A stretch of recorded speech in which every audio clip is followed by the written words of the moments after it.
Welcome back to the Ed Morrissey Show. Today's Friday, and it's Friday the 13th, no less. We do a week in review with Duane Generalissimo Patterson of the Hugh Hewitt Show, Master of the Universe, HUGHNIVERSE.com, troll-free web surfing experience for Hugh Hewitt fans and listeners.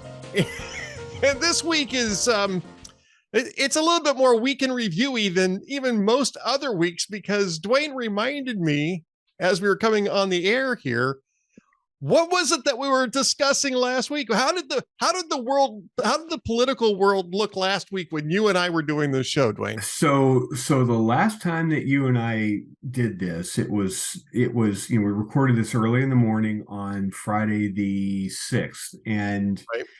It was fortunate that we recorded it in the morning, because if it was later in the day, I would have probably been shooting tequila. It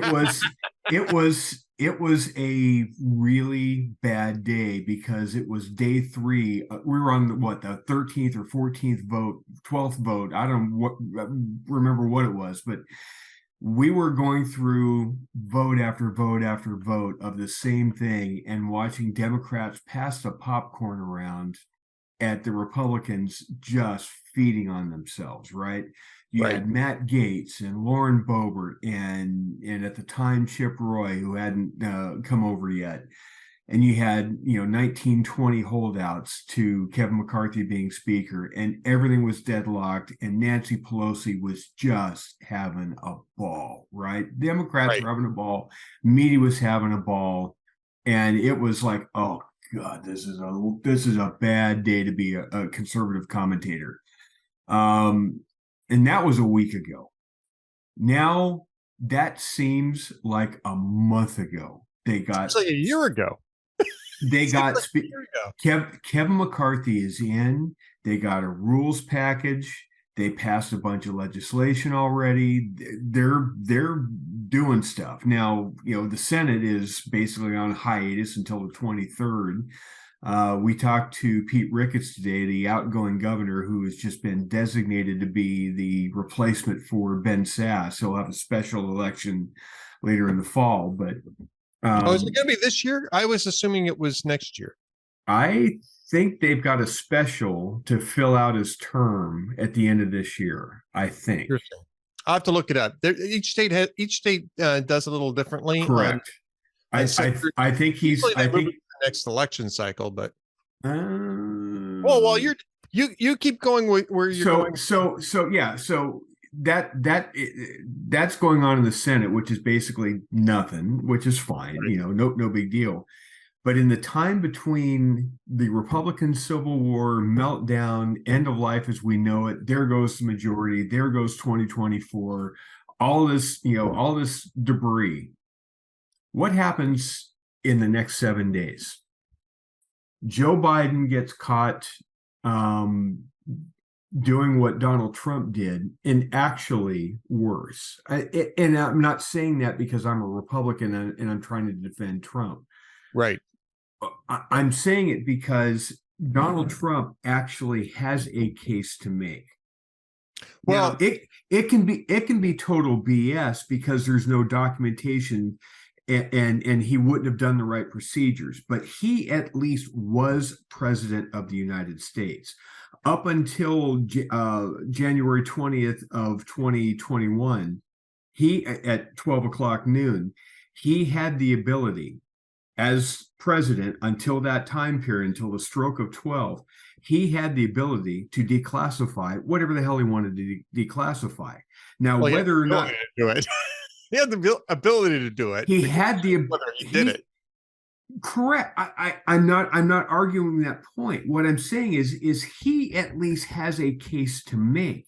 If a grand jury indicts him, if the special counsel tries to bring charges, if they decide to prosecute him, his defense, among whatever defense he comes up with, is going to be, well, I declassified that.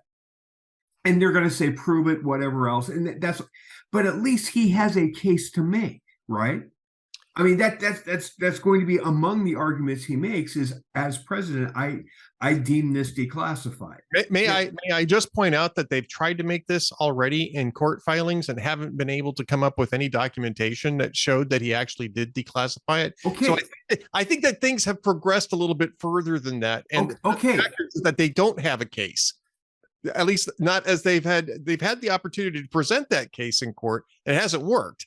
Okay, so and that's fine. But what I'm saying is he still at least has the argument he can make. It may fall I'm not even gonna look, I think what Trump did was stupid and dangerous and potentially criminal. I think what Hillary Clinton did was on a far greater scale and had a whole lot of obstruction to it, right?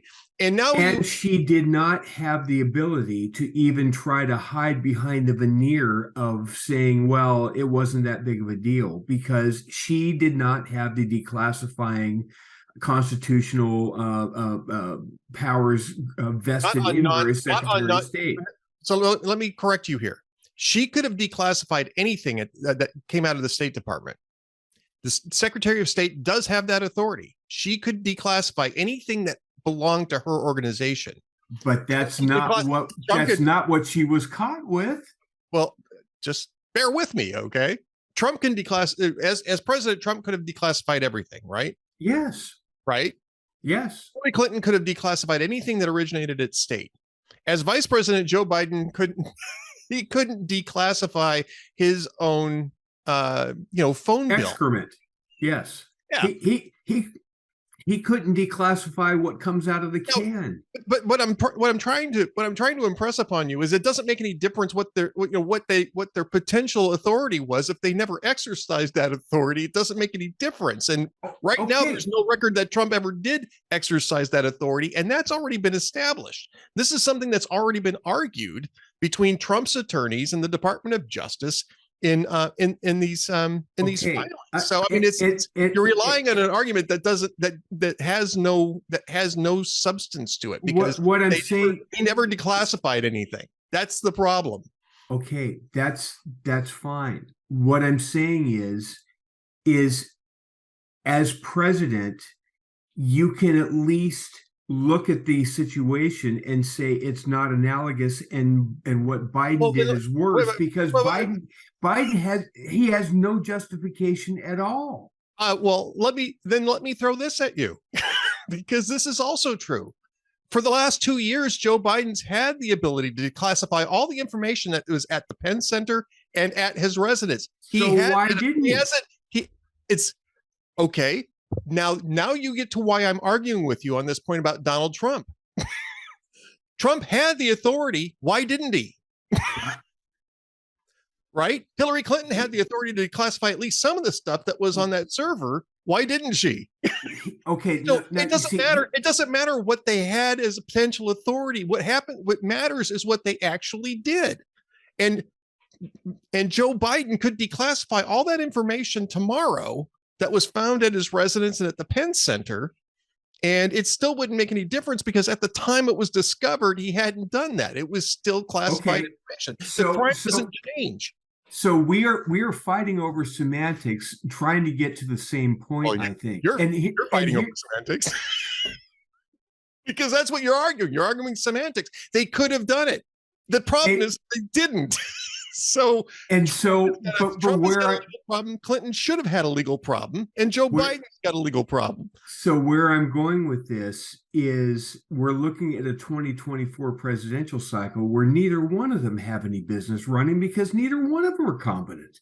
Well, this is one of several areas in which neither one of these guys has business running in this next election. If you are somebody like I am, and I'm holding up my VIP column that I wrote earlier this week. An excellent column, by the way. Which I kind of like that one. Actually, I thought I wrote a couple of really good columns. I was laughing while I was editing it. It was great.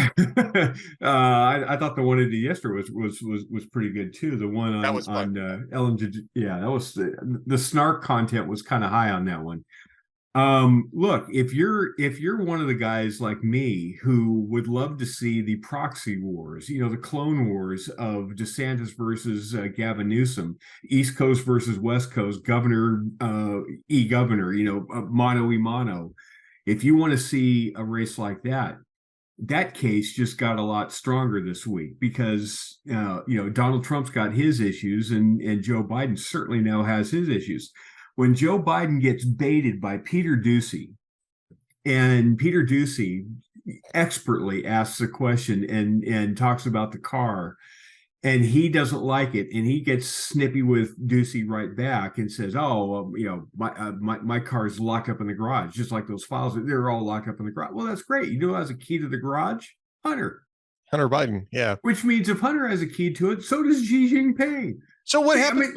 What happens when you pull the car out of the garage? The big door opens up. That's not secured.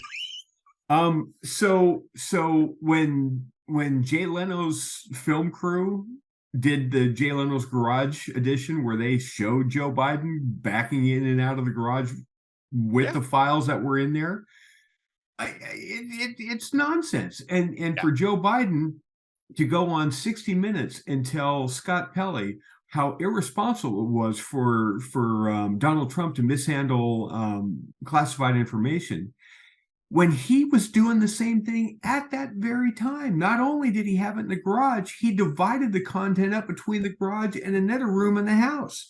As Jonathan Turley said today, who's no right-wing lawyer, he's a center-left guy, but he's at least a sensible Democrat. Jonathan Turley and Fox said, well, wait a minute.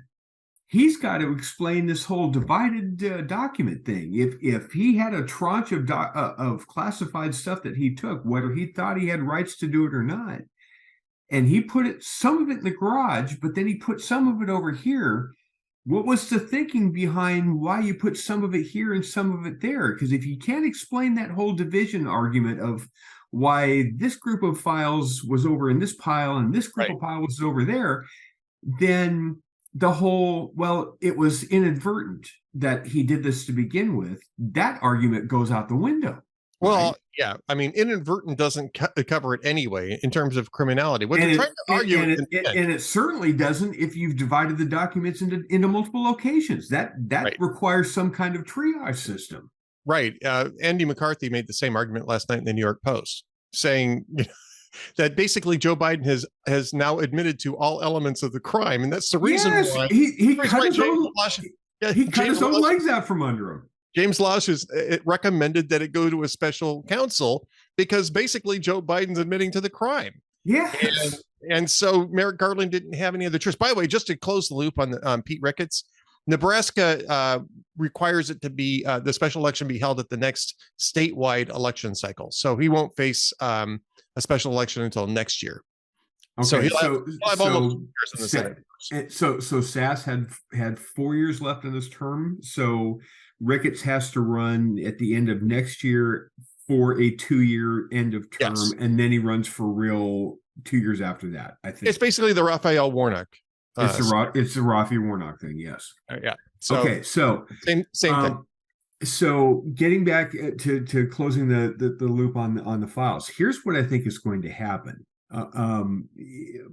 Honestly, I don't think anything's going to happen out of this because the media has been all over the place on this. The media has alternated between, this has nothing to do with Trump at all. Trump is way worse, and anybody that can't see the difference between what Trump did and what Biden is doing, they're just not honestly looking at it. Well, that's a very biased way to look at it. If you're the media and you're looking at it, and all of a sudden you see the hypocrisy to it, all of a sudden you're going to look away. The net result of this is I don't think either one of them are going to get prosecuted when all is said and done. I don't think they're going to go after Biden. I don't think they're going to go after Trump. If anything, well, I mean, I'll tell you why I think that. What comes out of this? The special counsels are involved. Yes. I mean, just as simple as that. Special counsels are involved, which means that nobody's ever going to actually go to trial on the core issue on which the special counsel was appointed. Correct. I mean, we're getting to the point. I'm almost about ready to write a rant here that maybe we should start electing attorneys general directly so we can dispense with this whole nonsense about special counsels on the federal level. We elect attorneys general directly, I think in all 50 states, but certainly most of the states do directly.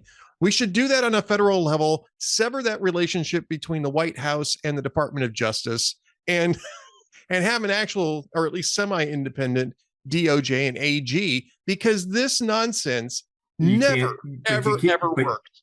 Well, you're right, but you can't do that under a unitary executive branch, because it's going to take it will take a constitutional amendment. There's no doubt about it. Which you will never get passed. I don't know. That one might get through a Congress. That one actually might get through a Congress. No. You don't think so? You don't think a Congress that's got 3 special counsels going about two presidents and their own Department of Justice, that they might be looking at this and going, all of us come from states where attorneys general get elected directly by the public, and they're at least politically, or at least not politically, organizationally independent from the chief executive of the state. Okay, so here's the scenario why I think you're dreaming here. Well, I know I'm dreaming. Yeah, here's why that's not going to happen. If you were to have the constitutional argument that you're going to now have a directly elected attorney general, that's going to be the nation's top cop, right? The president no longer is. It's now the attorney general that's going to be the top cop, right? Sure. The top law enforcement officer of the country, right? Right. That's true in each of the 50 states too, or at least most of the 50 states. I understand that. Now, if that's going to be the case, then what you have is a year, 2 year, 4 year, however long it is, campaign where crime issues are going to resonate, and that's going to be what people focus on. You're now not going to have the presidency decided so much on crime issues as you are going to have the attorney general's race. Do you think the Democratic Party is going to want rising crime in inner cities and all that stuff, resulting in a Republican being elected as the nation's top cop and being able to run that Department of Justice routinely? I'm not thinking they want to even take that chance. I don't think they want to risk that whatsoever. I think they like nothing more than to have that issue, which they're losing ground on all the time, as one of 15 other issues that they can hide by campaigning on abortion, campaigning on all sorts of other hot button issues to be able to somehow keep the presidency. If you were to separate it out and make crime issues, immigration issues, whatever else, and hide it under the DOJ, the Democrats are going to get hammered on that. And I don't think Democrats in Congress want to isolate that at all. I'll tell you what's going to change their mind when Jack Smith comes back and says that we're not going to file charges against Donald Trump. Well, that's what will change their mind. No. See, I disagree. Only the fever swamp in the party is going to come up with that. Everybody else, the Nancy Pelosi's, the establishment wing of the Democratic base, sees what Joe Biden did this week, and they're like, oh, crap. And so now their attitude is, okay, Trump's going to get a hall pass now, too, because we're not going to take out our guy. But because of this, now Trump gets a hall pass, too. And it's going to be a push. It's going to be a wash. Did you read the Politico argument about that last night? Last night? No. Democrats are feeling pretty glum, Duane. They're feeling pretty glum about Joe Biden blowing up their opportunity to hold Trump accountable, and Politico is still holding on to that thing. Well, Trump's things were much different. No, they weren't much different. No, they were different in some ways, but not all the differences redound to Biden's favor. Did you see Hank Johnson's analysis of what this was? Yeah. Hank Johnson in The View claimed that Republicans planted the documents, even though Joe Biden admitted it, right? after Joe Biden admits that they were inadvertently misplaced. Hank Those, Johnson's out there saying, "I think the Republicans probably planted those documents on Joe Biden." I mean that logic of you can't trust those sneaky Republicans. They resurrected the grave of G. Gordon Liddy, and they got the GOP secret wet team in there, and they planted those classified documents that all came out of Joe Biden's vice president's office. They somehow managed to get a hold of all those documents out of the archives that were classified, and they smuggled them into and left them into two different rooms in Joe Biden's house just to make Joe Biden and look the Penn bad. Center and the Penn Center, yes, because that's the kind of 6 years ago, by the way. So Hank Johnson and The View are trying to hold on to that. Why don't they just come out and say it was the Jews? Because that's just as demented. I think actually Hank Johnson was blaming it on Guam. It tipped over. Yeah, it's just about as stupid. It really honestly is. No, I was talking about this last night over dinner, and I had to remind myself that Hank Johnson was the improvement from that district. Remember that? Remember when Hank Johnson was the improvement? Yes. Remember who preceded Hank Johnson in that district? Yes, I do. It was Cynthia. Yeah, I was going to say it was. I knew it was a female. I was trying to remember which one it was. It was Cynthia McKinney. That's exactly right. He's the improvement.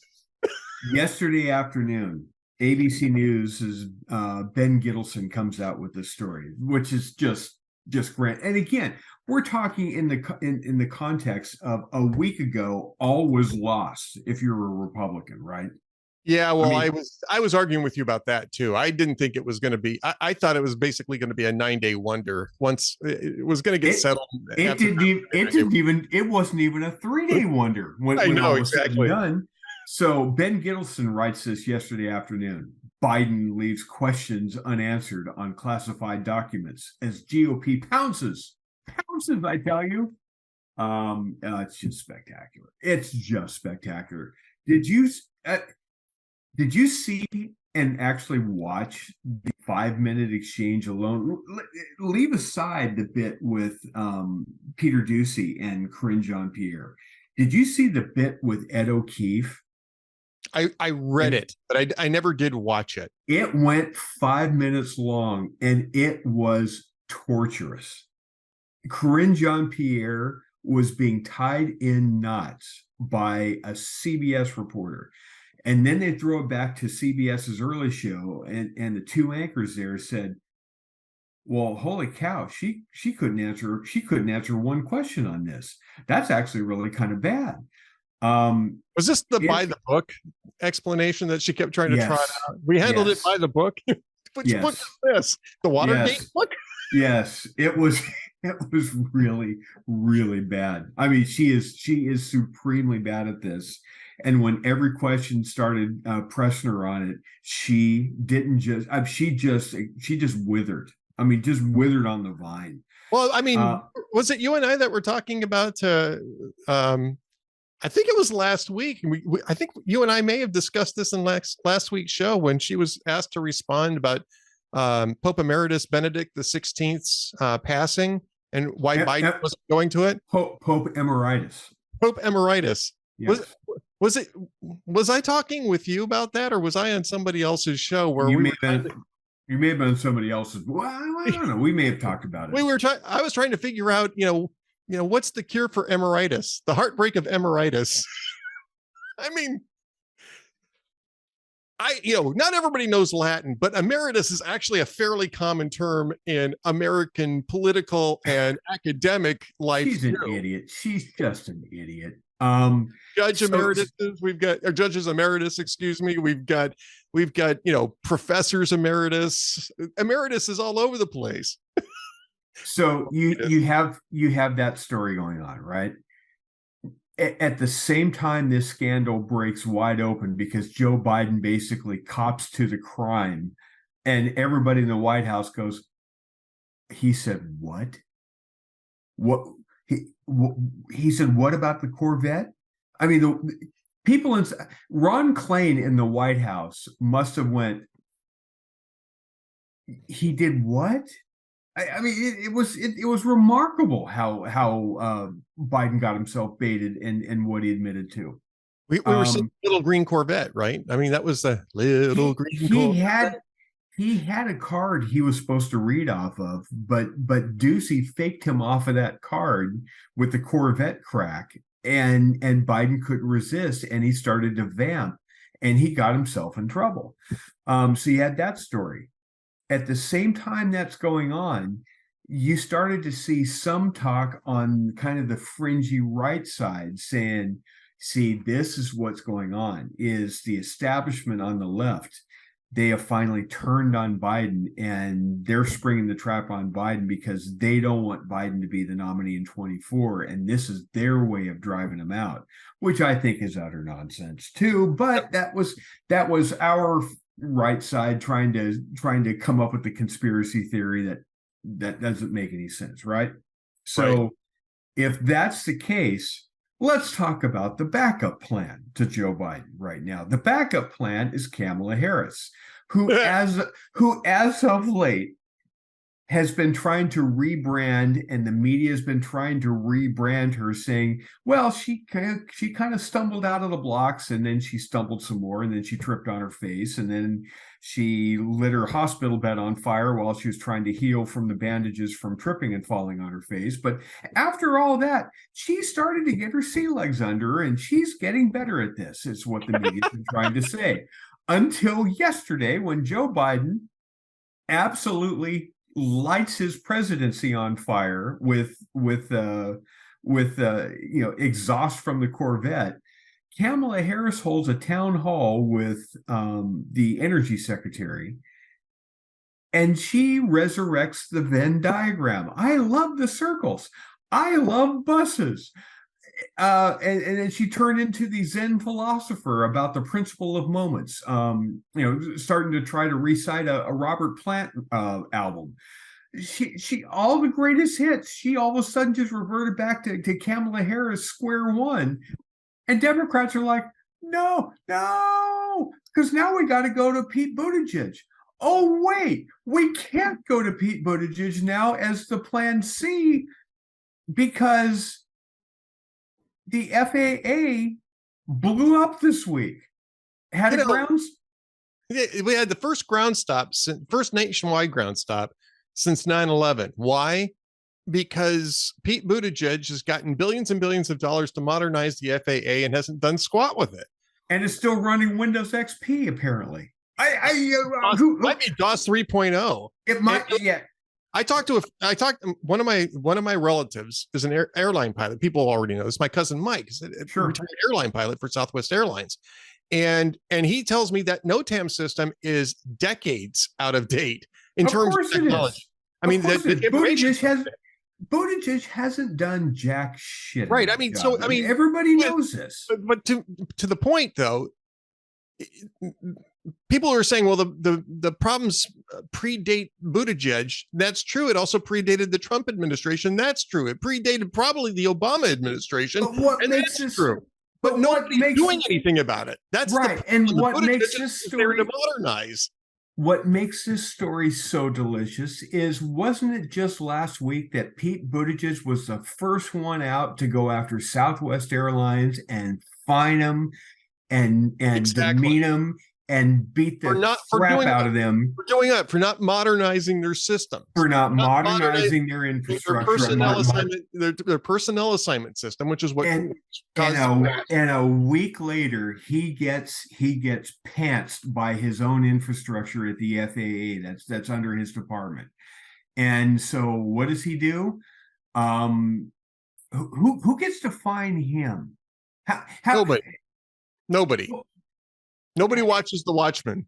Congress is supposed to be doing that, by the way, but they don't.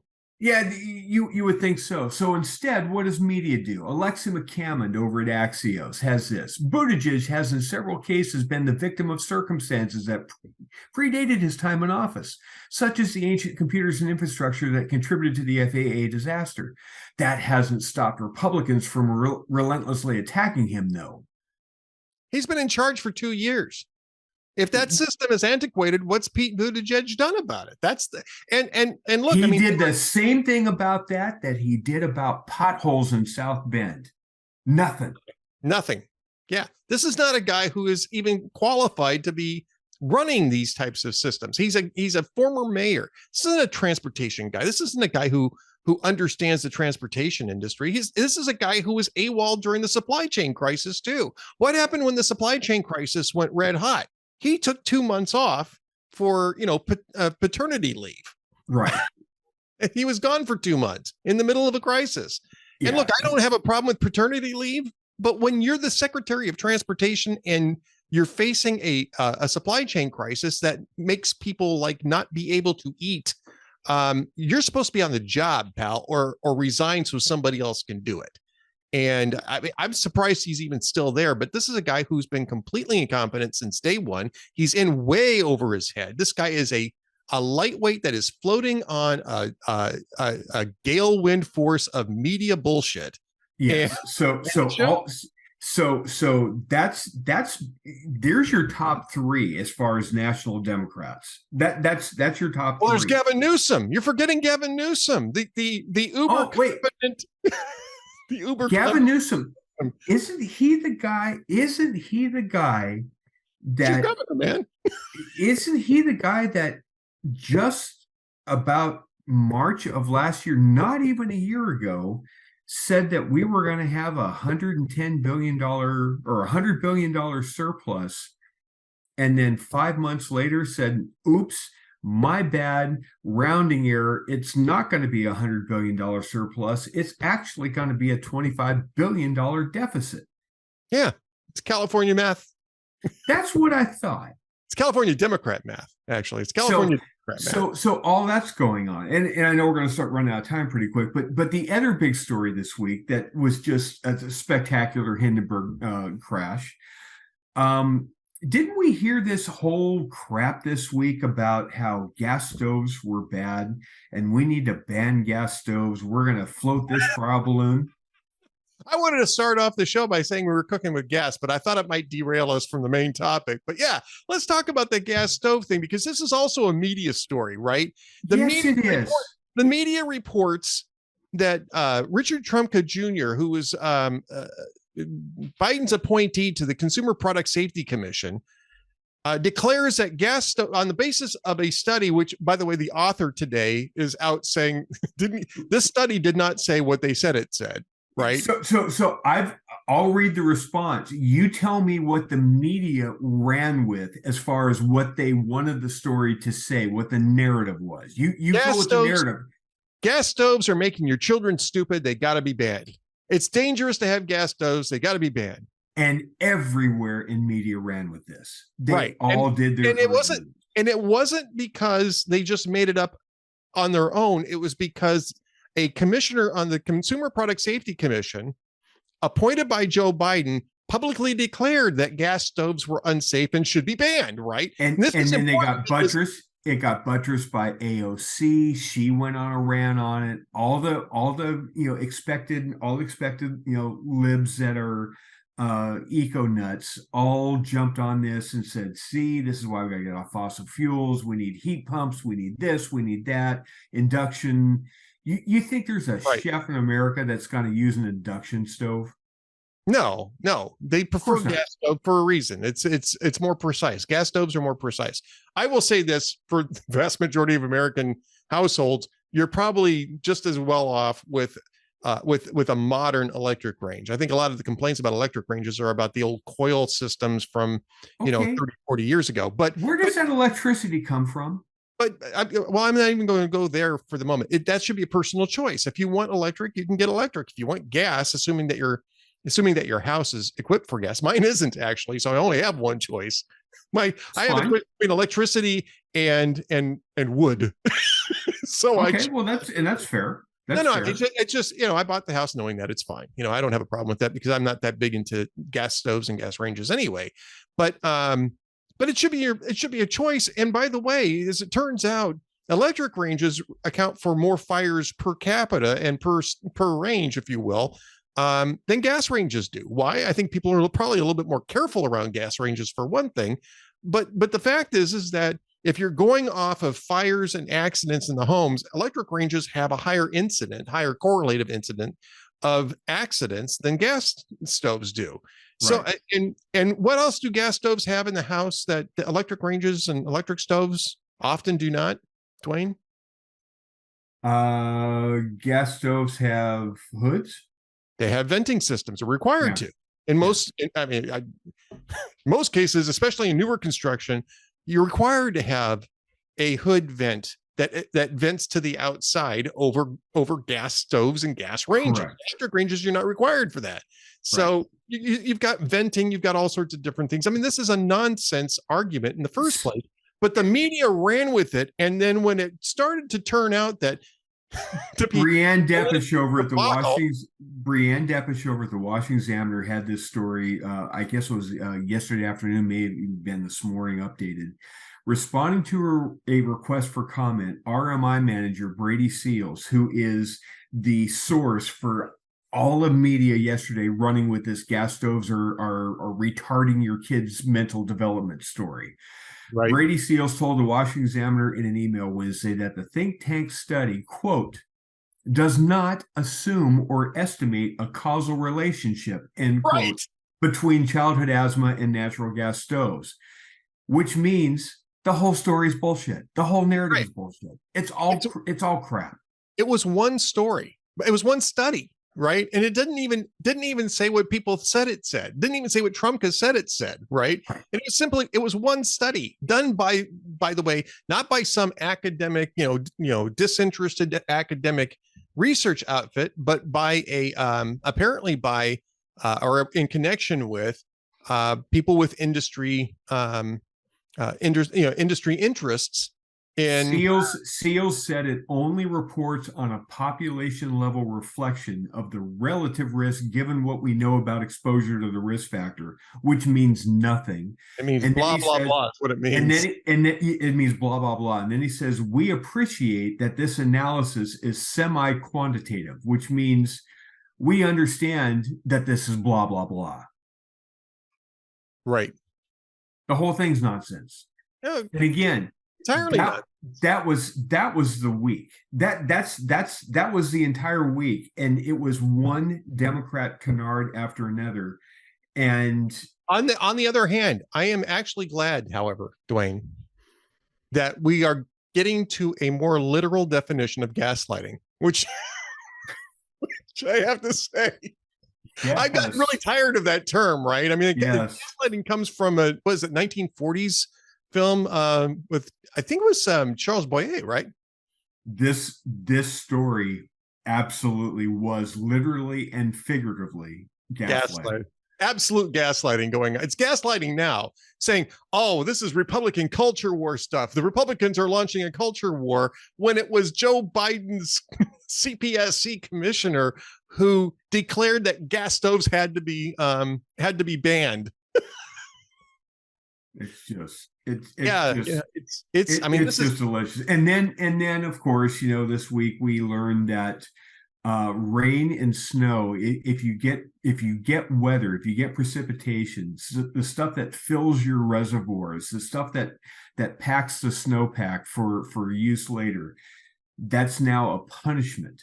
You only want good weather, you don't want rain. But if you don't get rain, it's a drought, and that's caused by climate change. But if you do get rain, that's bad too, because it's climate change, and we need to do something about that. We learned all sorts of fun stuff this week. Adam Baldwin and I actually tackle that in our next episode of The Amiable Skeptics, which will be out on Monday. So thank you very much for the preview on that. You are a professional, Duane Patterson. Oh, I couldn't help it when Ellen DeGeneres Monday reported from a swollen creek behind her house in Montecito and said, this is bad. This is what happens when we're not nice to Mother Nature. If we're mean to Mother Nature, she's not happy with us, and this is the result. This is the punishment. How long has she lived in California? I'm honestly curious, because I remember when I was a kid, and I'm sure you do as well, that drought cycles were always followed by torrential rain cycles. Yes. It happened in the early 70s. It happened either 1979 or 1980. So twice in my memory, when I was a kid, and this is 50 years ago, 40, 50 years ago, you had drought cycle followed by torrential rain cycle. And the joke I remember was either in 1979, 1980, in that time frame, was that in Sacramento, they took the sign off the door that said drought management board and put up a sign that said flood management board, because that was what happened. That's exactly the same damn thing. It's heads I win, tails you lose if you're an eco person. The greatest thing about that was she is acting as though Montecito is Mother Nature's equivalent to Jerusalem. It's the holy city. That's where the eternal kingdom is going to be built when it descends out of the Gaia mothership. It's going to drop down onto Montecito, because apparently, if the climate, if all of humanity is a bunch of meanies to Mother Nature, she's going to take it out on Montecito. Yep. So I'll tell you a quick story, and then we really should wrap this up. But I'll tell you a quick story that my wife told me, and she grew up in Costa Mesa. Now I know that you know that area extremely well, and you know that the Santa Ana River runs right through it. Which used to be a river. Basically, it's just a runoff channel, right? It's a drainage ditch. It's basically a big, long, wide drainage ditch most of the time, right? Yes. But at the end of this cycle, and this would have been the early 70s, because of the timing, I think, for her, the downpour was so bad that in Costa Mesa, where that river runs through, it's right by where her house was. Her parents lived right next to this thing. It was already just about cresting the bank. Yeah. Right. And it'll do that every 4, 5, 6 years. It'll do that. It'll people in that neighborhood were moving their furniture to the second floor in anticipation of the flooding that was going to happen. This is 50 years ago. So this is not new. So Ellen DeGeneres may have moved to Los Angeles, I don't know, 15 years ago, maybe it was longer ago than that, but she's been through these cycles before. Maybe she didn't live in Montecito at the time, but this is not new. This is how California is. It's drought and flood. It's mountain runoff, and then Montecito sits on a little finger of land that is literally in the foothills, right by a steep mountain range that's right next to the Pacific Ocean. Yeah, it's beautiful. Now, it's a gorgeous area because you can get quick elevation to get a great ocean view and still be close enough to the coast that the smog doesn't block your view. That's what it's best for, right? But here's the problem with that. If a raindrop falls, it's going to land on a hill with a slope like that. That water is not going to stay on that hill. It's going to run downhill. And Ellen DeGeneres is looking at a river running downhill saying, well, this isn't normal. It's like, it's entirely normal. She doesn't like it, but it's entirely normal. Yes. You have drought, you have torrential rains. Welcome to California. If you don't like that, well, move to Texas. Yes. Move to Texas. Actually, don't move to Texas. Move to Minnesota. I'm not in Minnesota anymore. Sorry to my Minnesota friends, but don't move to Texas. Move to Minnesota. Oh, you'll be happy you're there. She was rocking the double hoodie. The double hoodie. Yeah, I saw that. Because the double hoodie, it was 54, 55 degrees out. Lord knows she could have suffered hyperthermia in a matter of days at that kind of temperature. She had to make sure she braved the elements with the double hoodie. Yep. All right, we got to wrap this up because we are going long today. Now, we've already wrapped up the Hugh Hewitt show for today. I don't know if you've got any insight on what's coming up next week, but what's coming up in the universe? What's coming up in the universe is a possible return of the after show. We are in negotiations. We may be bringing that back and doing it very similar to what you're doing with the Ed Morrissey show. We're going to cut it down to a couple days a week, taping it in the mornings, doing a live to tape in the mornings, and kind of releasing it a little bit later in the day. So That's the plans. If it does go through, it'll probably recommence, probably starting in February. So that's kind of what the plans are. All right. Well, stay tuned at the Universe, HUGHNIVERSE.com, the troll-free web surfing experience for Hugh Hewitt fans and listeners. You can watch the Hugh Hewitt Show live if you're a member of the Universe, live on your computer, full video and everything. Hugh in all his morning glory and evening grace. But of course, you can also listen on the AM radio dial. If you're not a member of the Universe, you should be, but you should be tuning into the Hugh Hewitt Show. Dwayne, what should people do if they can't find it on the AM radio dial? Well, I think what they do is you go into a general manager's office at a radio station where we belong, and you say, look, you can either put us on the air, or I've got Hunter Biden here with a key to your garage. And I'm sure you've got some files in there that you shouldn't have. And I'm not saying anything bad is going to happen. I'm not saying you're going to get prosecuted or anything, but I'm sure we can find something on you. I think that you can either do that or you can inadvertently misplace their transmitter until they come around. I think inadvertently misplacing their transmitter, which is just about as possible to do as inadvertently misplacing a whole bunch of classified material. What a week. What a freaking week. What a week. And next week, what will happen? I ain't making any more predictions, pal. Wouldn't be prudent. Not at this juncture. Not at this juncture. All right, Duane Generalissimo Patterson. Generalissimo. I've said that for 14 years. I still can't spit it out right. Duane Generalissimo Patterson of the Hugh Hewitt Show, master of the universe. Thanks for being with us. We'll talk to you again next week. See you guys. Stay tuned for one more message from the Ed Morrissey Show coming up next.